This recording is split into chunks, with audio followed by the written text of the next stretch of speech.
வாவாத்தியார் வந்து நான் மதராசி பண்ணுறதுக்கு முன்னாடி வந்த வாய்ப்பு அது. ஓகே, நீங்கள் தாப்பா செலக்டர்னு சொன்னதுக்கப்புறம் உங்களுக்கு கொடுக்கப்பட்ட இன்ஸ்ட்ரக்ஷன்ஸ் என்னெல்லாம் இருந்தது? நிறைய எம்ஜிஆரை பற்றி தெரிஞ்சுக்கணும். இப்போ ஃபர்ஸ்ட் டே ஆஃப் செட் எப்போவுமே நமக்கு ஞாபகம் இருக்கும். ஃபர்ஸ்ட் டே வந்து எனக்கு ஷார்ட்டே இல்லை. கார்த்தி சாரோட இப்போ நீங்கள் ப்ரீ ரிலீஸ் ஈவெண்ட்டில் ஃபோட்டோ போட்டிருந்த இவே கூட பார்த்தோம். செட்டில் எப்படி இருந்தது அவரோட மூமெண்ட்? அவரோட உங்களுக்கு ஏதாவது சீக்வன்ஸ் இருந்தது? சொல்லக்கூடாதா? நான் இப்போ எதையும் ரிவீல் பண்ண மாட்டேன். ஸ்கூல்லலாம் வந்து நல்லா பாடுறவங்க, நல்லா டான்ஸ் ஆடுறவங்க, இந்த மாதிரி ஸ்பெஷல் கிட்ஸ் ட்ரீட்மெண்ட்லாம் இருக்கும். ஸ்பெஷல் ட்ரீட்மெண்ட்னா என்ன சொல்கிறது? முதல்ல நீ வந்து இவ்வளவும் நான் பண்ணிவிட்டு நிறைய ஸ்கூல் லீவ் போட்டதுக்கு என்ன ஸ்கூல் கூட விட்றதே ஒரு பெரிய ட்ரீட்மெண்ட்டு தான். ஃப்ரெண்ட்ஸ் இந்த மாதிரி ட்ரீட் பண்ணுவாங்க. உனக்கு நீ பிரைம் மினிஸ்டராக கூட இரு, உனக்கு அந்த ஸ்பெஷல் ட்ரீட்மெண்ட்லாம் இங்கே கிடைக்காது.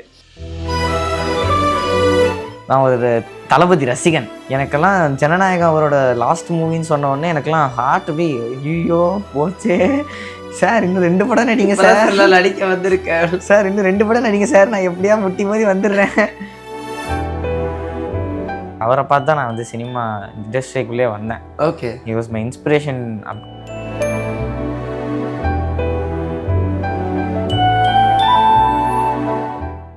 வணக்கம், நீங்கள் பார்த்துட்டு இருக்கிறது டேக் ஒன் தமிழ். நான் உங்கள் விஜய் பிராணேஷ். இன்றைக்கி என் கூட ஆக்டர் அக்ஷய் கிருஷ்ணா தான் இருக்காங்க. அவர்கிட்ட தான் நிறைய விஷயங்கள் பேச போகிறோம்.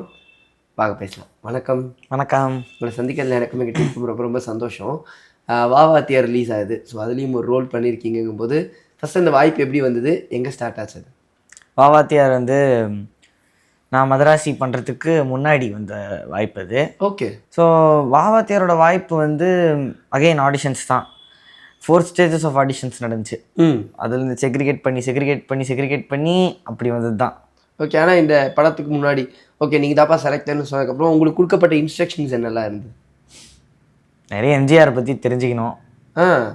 எம்ஜிஆர் மேனரிசம்ஸ் இதெல்லாம் கற்றுக்கணும் இப்படின்னு சொன்னாங்க. ஸோ இதுதான் எனக்கு கொடுக்கப்பட்ட ஜென்ரல் இன்ஸ்ட்ரக்ஷன்ஸாக இருந்தது. ஆமாம். அப்போ வந்து எம்ஜிஆர் சாரோட மேனரிசம்ஸ் எல்லாம் கற்றுக்கிட்டீங்க. அவருடைய படங்கள்லாம் பார்த்தீங்களா? என்னென்ன படங்கள் பார்த்தீங்க அவரோட?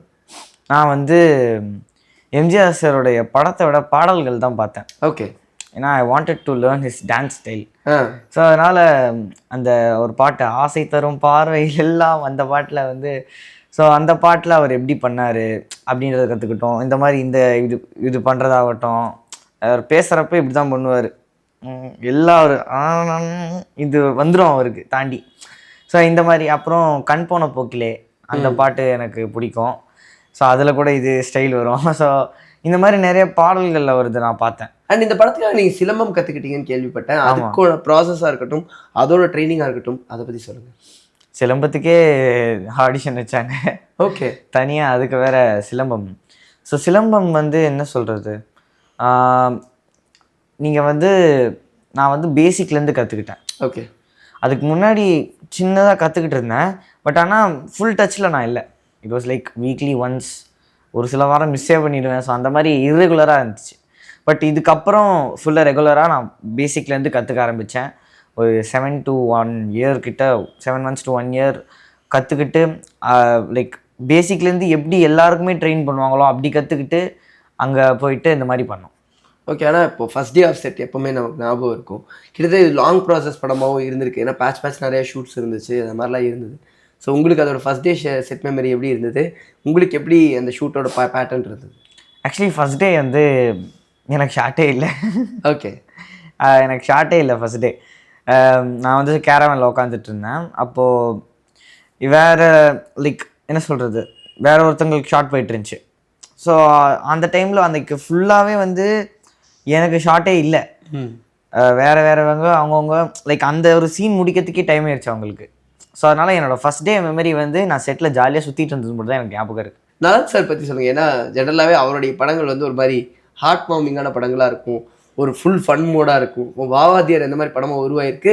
நலன் சார் பற்றி சொல்லுங்கள். அப்படி நலன்குமார் சாமி சாரா? சார் ரொம்ப ரொம்ப ஒரு கைண்ட் ஹார்ட்டட் பர்சன், ஒரு நல்ல சார்மிங் பர்சன். சார் வந்து என்ன சொல்கிறது, எனக்கு வந்து நிறைய சீன்ஸில் வந்து இது இப்படி பண்ணு கண்ணா உனக்கு நல்லாயிருக்கும், இப்படி பண்ணு அப்படி பண்ணு, அந்த மாதிரி நிறைய இம்ப்ரவைசேஷன் சீன்ஸு கொடுத்தாரு. ஓகே. அண்ட் நிறைய அட்வைஸஸுமே எனக்கு கொடுத்தாரு என் லைஃப்க்கு. ஸோ நிறைய இம்ப்ரூவ் பண்ணுறதுக்கு இந்த மாதிரிலாம் பண்ணுப்பா, நீ நல்லா இம்ப்ரூவ் ஆவ அப்படின்ற மாதிரி நிறைய சொன்னார். ஸோ இந்த மாதிரி நிறையவே வந்து இந்த பையன் நல்லா வளர்ந்தா நமக்கு சந்தோஷம் அப்படின்ற மாதிரி பண்ணார்ல. ஸோ ஒரு கைண்ட் ஹார்ட்டடான டைரக்டர். அண்ட் ஆல்சோ எனக்கு இந்த படத்தில் சான்ஸ் வேறு கொடுத்துருக்காரு. ஸோ ஆல்வேஸ் கிரேட்ஃபுல் தான். நைஸ். அதே மாதிரி வந்து கார்த்தி சாரோட இப்போது நீங்கள் ப்ரீ ரிலீஸ் ஈவெண்ட்டில் ஃபோட்டோ போட்டிருந்த இவே கூட பார்த்தோம். செட்டில் எப்படி இருந்தது அவரோட மூமெண்ட்? அவரோட உங்களுக்கு ஏதாவது சீக்வன்ஸ் இருந்ததா? சொல்லக்கூடாதா? நான் இப்போ எதையும் ரிவீல் பண்ண மாட்டேன். எதையுமே சொல்லக்கூடாது. இல்லை நான் சொல்கிறேன், எனக்கு அவர் கூட சீன்ஸ் இல்லை. ஓகே. ஸோ எனக்கு அவரை செட்டில் பார்க்குற அந்த ஒரு வாய்ப்பு இல்லை. பட் ஆடியோ லான்ச்சில் நான் பார்த்தேன். சார் கேட்டார் என்கிட்ட, சார் என்கிட்ட பேசினார். தம்பி வாப்பா, எப்படிப்பா நல்லா இருக்கியா? பார்த்தேன் முன்ன, நான் சூப்பராக நடிச்சிருக்கேன், எப்படி சிலம்பெல்லாம் கற்றுக்கிட்டியா அப்படின்ற மாதிரி கேட்டார். நான் ஆமாம் சார் அப்படின்னு சொன்னேன். ஸோ இந்த மாதிரி என்னப்பா சூப்பராக நடிச்சிருக்கேன்னு சொன்னோடனே, சார் என்னை வசனி அப்படின்ற மாதிரி ஒரு மகிழ்ச்சி இருந்துச்சு. அது ஒரு தனி ஹாப்பினஸ் இருந்துச்சு. ஜென்ரலாகவே இந்த ஸ்கூல்லலாம் வந்து நல்லா பாடுறவங்க, நல்லா டான்ஸ் ஆடுறவங்க, இந்த மாதிரி ஸ்பெஷல் கிட்ஸ் ட்ரீட்மெண்ட்லாம் இருக்கும். அது மாதிரி ட்ரீட்மெண்ட் ஸ்கூலில் இருக்கா உங்களுக்கு? ஸ்பெஷல் ட்ரீட்மெண்ட்னா என்ன சொல்கிறது, முதல்ல என்னை வந்து இவ்வளவும் நான் பண்ணிவிட்டு நிறைய ஸ்கூல் லீவ் போட்டதுக்கு என்ன ஸ்கூல் கூட விட்றதே ஒரு பெரிய ட்ரீட்மெண்ட்டு தான். ஸோ நிறைய ஹெல்ப் பண்ணியிருக்காங்க என் ஸ்கூல்மேட். நிறைய நோட்ஸ் கொடுத்து என் ஃப்ரெண்ட்ஸும் ஹெல்ப் பண்ணியிருக்காங்க, என் டீச்சர்ஸ் ஹெல்ப் பண்ணியிருக்காங்க, என் பிரின்சிபல் ஹெல்ப் பண்ணியிருக்காங்க. ஸோ இந்த மாதிரி நிறைய உதவிகள் பண்ணியிருக்காங்க. என் பையன் ஏதோ பெருசாக பண்ணுறான், நம்ம எதாவது டிஸ்டர்ப் பண்ண வேண்டாம் அப்படின்னு. அதுவே ஆனால் பெரிய உதவி தான். இல்லை வந்து நீ படிச்சே ஆகணும்னு சொல்கிறத விட சரி ஓகே நீ நடிச்சிட்டு இருப்பா அப்படிங்கிறதே பெரிய உதவி தான் நினைக்கிறேன். ஃப்ரெண்ட்ஸ் இந்த மாதிரி ட்ரீட் பண்ணுவாங்க. உனக்கு ஃப்ரெண்ட்ஸ் டைப் இருந்தாலும் எந்த ஃப்ரெண்ட்ஸ்டையும் எனக்கு தெரிஞ்சு ஸ்பெஷல் ட்ரீட்மெண்ட்லாம் கிடைக்க வாய்ப்பு இருக்காது. வாய்ப்பே இல்லை. ஸோ அது எப்படி உன்னை வந்து கேங்குள்ளே ட்ரீட் பண்ணுவாங்க? எப்போவுமே நம்ம எல்லாரும் நம்ம ஃப்ரெண்ட்ஸ் கூட எப்படி இருந்தால் எப்படி இருப்போம், அந்த மாதிரி தான் என் ஃப்ரெண்ட்ஸ் கேங்கும். நீ பிரைம் மினிஸ்டராக கூட இரு, உனக்கு அந்த ஸ்பெஷல் ட்ரீட்மெண்ட்லாம் இங்கே கிடைக்காது. ஸோ அந்த மாதிரி தான் வந்து நடக்கும். ஏன்னா ஆல்வேஸ் ஃப்ரெண்ட்ஸ்னாலே வந்து அப்படி தான். நம்ம வந்து மரியாதை பார்த்தோம்னா ஃப்ரெண்ட்ஷிப் எல்லாம் வேலைக்காகாது. வாய்ப்பில்லை. ஆமாம். ஸோ அந்த இப்போது மேக்ஸிமம் நம்ம ஒரு ஹீரோஸ்க்கோ இல்லை அந்த மெயின் கேரக்டர்ஸ்க்கோ ஒரு சைல்டுஹுட் ரோல் பண்ணுறதுக்கான சீக்வன்ஸ் தான் நமக்கு நிறையா வரும் எப்போவுமே. ஸோ அப்படி வரதுல எவ்வளோ ஒரு சந்தோஷம் இருக்குன்னு நீ நினைக்கிறேன் எப்போவுமே? அது வந்து அது ஏன் அப்படி வருதுன்னு நமக்கு தெரியல. பட் ஆனால் இந்த மாதிரி ஒரு சைல்டுஹுட் ரோல் வர்றதுல என்ன ஒரு நல்ல விஷயம் அப்படின்னா, இப்போது எஸ்கே சார் இன்னொரு படம் நடிக்கிறாருன்னா, நான் 2 வாட்டி எஸ்கே சாருக்கு சைல்டுஹுட் நடிச்சிட்டேன், 3ஆவதுலேயும் நானே வரேன் அப்படின்ற மாதிரி. ஸோ இந்த மாதிரி அந்த ஃபேஸ் ஃபெமிலியர் ஆகும் மோர். பட் ஆனால் சைல்டு ஆர்டிஸ்ட்கான இம்பார்ட்டன்ஸ் இன்னுமே கம்மியாக இருக்க மாதிரி தோணுது. பட் அது கொஞ்சம் லைட்டாக இன்க்ரீஸ் பண்ணாங்கன்னா நல்லாயிருக்கும். ஆனால் அது கரெக்டு தான். இப்போ சைல்டு ஆர்டிஸ்டான ரோல்கிறது ஒரு 15 நிமிஷம் 12 நிமிஷம் இல்லை மேக்ஸிமம் 6 நிமிஷம்லாம் சுருக்கிறதுக்கான வாய்ப்பு. உனக்கு அது எப்படி இருக்கும்? நம்ம சம்டைம்ஸ் வந்து ஒரு படத்தில் நிறையா சீக்வன்ஸ் நடிச்சிருப்போம், நிறையா வந்து நமக்கே நினைப்போம் பரவாயில்லையே இதில் நமக்கு ஸ்க்ரீன் டைம் ஜாஸ்தி இருக்கே, இதில் இவ்வளோ சீன் பண்ணியிருக்கோப்பா அப்படின்னு நினைக்க எதிர்பார்த்துட்டு அது கட்டாகும் போது வருத்தப்பட்டிருக்கியா, என்னடா கட் ஆயிடுச்சு அப்படின்னு? நிறையங்க. மதராசிலேயே நீங்கள் வந்து ஃபைட் சீன்லாம் நான் எவ்வளோ இப்படி ஒரு ஆளை பிடிச்சி குப்புரை பிடிச்சி பல்ட்டி அடிக்கிற மாதிரிலாம் எனக்கு ஷாட் இருந்துச்சு. அதெல்லாம் ஆஹா ஹீரோயிக் மூமெண்ட்ரா, இதை தூக்கி ஸ்டேட்டஸில் போடுறேன்டா அப்படி நினச்சிட்டு இருந்தேன். தேட்டரு போனால் ஒரேடியாக முடிச்சிட்டாங்க. அது ஒரு வருத்தம் இருக்குள்ள பார்த்துருச்சே போச்சு. ஃபைட் சீனை கூட நீங்கள் பார்த்தீங்கன்னா அந்த எடுத்ததுலேயே பிட்டாக போட்டிருப்பாங்க. ஆமாம், அதையாவது புதுசாக போட்டுக்கலாமையா. ஸோ ரொம்ப ஒரு கஷ்டமான ஃபீலிங் தான். பட் ஆனால் காமிச்ச வரைக்கும் சந்தோஷம். நான் ஒரு இன்டர்வியூவில் பார்த்தேன், தளபதியோட ரோல் நடிக்கணும் இல்லை தளபதியோட சின்ன வயசு ரோல் நடிக்கணும்னு பெரிய ஆசை இருக்கு போல் இருக்கே. ஆமாம், நான் ஒரு தளபதி ரசிகன். எனக்கெல்லாம் ஜனநாயகம் அவரோட லாஸ்ட் மூவின்னு சொன்ன உடனே எனக்கெல்லாம் ஹார்ட் அப்படி ஐயோ போச்சே சார், இன்னும் 2 படம் நடிங்க சார், நடிக்க வந்திருக்கேன் சார், இன்னும் 2 படம் நடிங்க சார், நான் எப்படியா முட்டி மாதிரி வந்துடுறேன் அப்படி தான் இருந்துச்சு. பட் என்ன பண்ணுறது, ஜனநாயகம் அவரோட லாஸ்ட் மூவி. ஸோ கஷ்டமாக தான் இருக்குது. ஏதாவது ஒரு படம் அப்படியே நடித்தா நல்லாயிருக்கும் உள்ளுக்குள்ளே தோணுது. நம்மளும் கூட நடிச்சிடலாம் ஒரு ஐடியா இருக்குது. எனக்கு எப்போவுமே ஆசை. அவரை பார்த்து தான் நான் வந்து சினிமா இண்டஸ்ட்ரிக்குள்ளே வந்தேன். Okay, he was my inspiration. So அதனால் எனக்கு வந்து அவர் கூட எப்படியா ஒரு படம் நடிச்சிடணும் அப்படின்னு ஒரு ஆசை இருந்துச்சு, இன்னும் இருக்குது. ஆனால் உனக்கு இப்போது ஒரு சில இதெல்லாம் இருக்குல்ல, இந்த மாதிரி ரோல்ஸ் எல்லாம் எனக்கு பண்ணணும்னு ஆசை. இப்போது நீ வந்து இந்த சைல்டுஹுட் ரோல்ஸ் இதெல்லாம் பண்ணிகிட்டு இருக்க, எனக்கு இந்த மாதிரி ரோல்ஸ் எல்லாம் பண்ணணும்னு ஆசை. மேபி நான் இதெல்லாம் இனிமேல் கூட பெட்டராக என்னால் பர்ஃபார்ம் பண்ண முடியும்னு இருக்கிற விஷயங்கள்லாம் என்னவா இருக்கும்? எனக்கு ரீசெண்டாக ஒரு ஆசை வந்துச்சு. எனக்கு வந்து போயிட்டு ஃபாரினில் இருக்கிற டிவி ஷோஸ் அண்ட் வெப் சீரிஸில் ஒர்க் பண்ணணும்னு ஒரு ஆசை வந்துச்சு. த ஸ்ட்ரேஞ்சர் திங்ஸ் தெரியும். அதுதான் அது மட்டும் இல்லை. பட் ஆனால் அந்த மாதிரியான நிறைய பண்ணலான்னு. அது வந்து ஸ்கைஃபை எனக்கு அது பிடிச்சதுக்கான காரணமே வந்து அவங்களுக்குள்ளே இருக்க அந்த டீம் ஒர்க் அது எல்லாத்தையுமே நல்லா காமிச்சிருப்பாங்க நீங்கள் பார்த்தீங்கன்னா. ஸோ இந்த மாதிரி படங்களில் இந்த மாதிரி படங்கள் சீரீஸ்லலாம் நம்ம நடித்தோம்னா இப்போ பாருங்கள், படத்தை விட அவங்க அவங்க பண்ண அந்த ப்ரீ ரிலீஸ் ஈவெண்ட்டு பயங்கர பெருசு. ஆமாம், ஸ்ட்ரேஞ்சர் திங்ஸ் பயங்கர பெருசாக பண்ணாங்க. அவங்க 5 சீசன்ஸ் பயங்கரமான ஹிட்டு. அது நெட்ஃப்ளிக்ஸில் அவங்களோட ஐஎம்டிபி ரேட்டிங் வந்து சம்திங் ஏறி இருக்கு. ஸோ இந்த அளவுக்கு ஒரு இம்பேக்டை ஃபாரின் சீரீஸால் தர முடியுன்றப்போ அந்த இண்டஸ்ட்ரியிலேருந்தும் நம்ம கற்றுக்க வேண்டியது நிறைய இருக்குதுன்னு நினைக்கிறேன். ஸோ எனக்கு அதில் வந்து போய் ஆக்ட் பண்ணணும். நம்ம ஸ்ட்ரேஞ்சர் திங்ஸ்லேருந்து நம்ம இந்தியன் யாரோ ஒருத்தவங்க நடிச்சிருக்காங்க வேறு. ஆமாம்.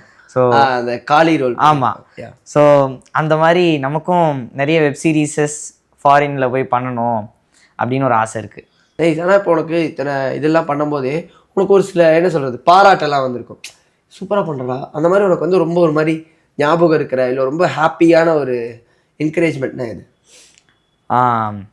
ஹாப்பியான என்கரேஜ்மெண்ட் எனக்கு ஆக்சுவலி வந்து நம்ம காமனாக வந்து எனக்கு இவர்கிட்டருந்து கிடைச்சது தான் என்கரேஜ்மெண்ட் அப்படின்னு சொல்ல முடியாது. எனக்கு எல்லாருக்கிட்டேருந்துமே வந்து கிடைச்சிது சப்போர்ட், என்கரேஜ்மெண்ட், இது ரெண்டுமே இருந்ததுக்கு. ஸோ மதராசி வந்து வர்றப்போ பிக் ஸ்க்ரீனில் வந்து பார்த்துட்ருக்கேன். நான் வந்து நான் என்ன பண்ணேன்றதை பார்த்துட்டேன். என்னோட டப்பிங் பண்ணுறப்ப நான் பார்க்குறேன், நான் வாய்ஸ் கொடுத்துட்டே பார்த்துட்ருக்கேன். ஐ வாஸ் லைக் எனக்கு அப்போது அது அந்த ஒரு டிவியில் பார்க்குறப்ப எனக்கு எதுவும் தெரியல. ஆமாம், பிக் ஸ்க்ரீனில் அந்த கத்துற சீன்லாம் பார்க்குறப்ப இட் வாஸ் லைக் நம்மளும் அதை பண்ணோம். ஐ மீன் வாவ் மேன் அப்படின்ற மாதிரி ஃபஸ்ட்டு நம்மளே என்கரேஜ் பண்ணிக்கணும். அதுதான் ரொம்ப ரொம்ப இம்பார்ட்டண்ட். நான் ஃபஸ்ட்டு நம்மளை நம்பினா தான் எதுவாக இருந்தாலுமே நடக்கும். ஸோ சூப்பராக தம்பி சூப்பராக நம்மளே என்கரேஜ் பண்ணிட்டோம். அப்புறமா எல்லாரும் வந்து சொன்னாங்க என்கிட்ட, அந்த ஒரு ட்ரெயிலரில் வந்து அந்த ஒரு கத்துற சீனுக்கே வந்து இட் வாஸ் லைக் எல்லாரும் வந்து சூப்பராக இருக்கே, வெயிட்டிங் ஃபார் த மூவி அப்படின்ற மாதிரிலாம் நிறைய அப்ரிசியேஷன்ஸ் கிடச்சிருந்துச்சு. ஸோ சந்தோஷமாக இருந்துச்சு எனக்கு. ஸோ வாவாத்தியார் எந்த மாதிரியான எக்ஸ்பெக்டேஷன் உனக்குள்ளே இருக்குது? வாவாத்தியார் எனக்குள்ள, அதாவது எந்த மேனரிசம் கொடுத்தாலும் எந்த ஸ்டைலை கொடுத்தாலும் என்னால் கேட்ச் பண்ண முடியும் அப்படின்றத ப்ரூவ் பண்ணுற ஒரு ஸ்டேட்மெண்ட். என்ன லைக் இது வந்து நான் மதராசியில் பண்ணதை விட completely different role, completely different mannerisms, completely different thing, out of the box யோசிச்சிருக்காங்க. ஸோ அதை கேட்ச் பண்ணிட்டேன் அப்படின்னா என்னால் இந்த மாதிரி சீன்ஸும் பண்ண முடியும், இந்த மாதிரி சீன்ஸும் பண்ண முடியும் அப்படின்றத ஒரு ப்ரூவ் பண்ணுற மாதிரியான ஒரு விஷயமா அமைஞ்சிடும். அண்ட் வாவாத்தியார் வந்து எனக்கு வந்து ஒரு க்ளோஸ் டு மை லைஃப் அப்படின்ற மாதிரியான விஷயம் தான். ஏன்னா இந்த வாவாத்தியார் படம்காக நான் வந்து எம்ஜிஆர் பாடல்கள் கேட்க ஆரம்பித்தேன். அதில் இருக்க கருத்துக்களை நிறைய புரிஞ்சிக்க ஆரம்பித்தேன். ஓகே, லைஃப் சேஞ்சிங் மொமெண்ட்டாகவும் இருக்கு. ஆமாம். ஸோ அதனால் நிறைய சேஞ்சஸ் இருந்துச்சு என் லைஃப்பில், நிறைய கற்றுக்கிட்டேன். இப்போலாம் எம்ஜிஆர் பாட்டு தான், நைட் ஆனாலே எம்ஜிஆர் பாட்டை போட்டு அப்படியே கேட்டுகிட்டே இருப்பேன். அப்புறம் நடுவில் இளையராஜா சாங்ஸ் எல்லாமே வரும். ஸோ இந்த மாதிரி நிறைய கேட்க நிறைய ப்ராப்ளம்ஸும் என் வாழ்க்கையில் வந்து அது சால்வ் பண்ணியிருக்கு. ஸோ இந்த மாதிரி ஒரு பெனிஃபிஷியலான திங்காக தான் இந்த படம் எனக்கு வந்து இருந்துச்சு. வாவாத்தியார் ஆடியன்ஸ்க்கு எந்த மாதிரியான ஒரு ட்ரீட்டாக இருக்கும்? வாவாத்தியாரை வந்து எம்ஜிஆர் சாரை பற்றி தெரியாதவங்க இவங்க எல்லாருமே வந்து போய் பார்க்கலாம். அவர் மக்களுக்கு என்னென்ன நலன் செஞ்சுருக்காரு, அவரோட பாடல்களை கேட்கலையா அதை போய் கேட்க வைக்கிற மாதிரியான ஒரு இது. அண்ட் இந்த மாதிரி அந்த காலத்து படங்கள் எல்லாமே எப்படி எடுத்தாங்க அண்ட் அது ரிலேட்டடான விஷயங்கள். அண்ட் அந்த காலத்தில் எம்ஜிஆர் சார் எப்படி வாழ்ந்தார், அவருடைய ஒரு சில மேனரிசம்ஸ் எல்லாத்தையும் அப்படியே டீஸ் பண்ணுற மாதிரி. ஸோ இந்த மாதிரி அவரோட ஃபேன்ஸ் எல்லாருமே குடிக்க மாட்டாங்க, தே ஒன்ட் டூ சிகரெட்ஸ் அப்படின்னு சொல்லுவாங்கல்ல. ஸோ அது எல்லாமே அது நான் அந்த ஒரு டீப்பான ஒரு தாட்குள்ளே வந்து ஆடியன்ஸ் எல்லாருமே போக வைக்கும். அண்ட் நிறைய பேர் எம்ஜிஆர் சாரை பற்றி தெரிஞ்சிக்க வைக்கும்.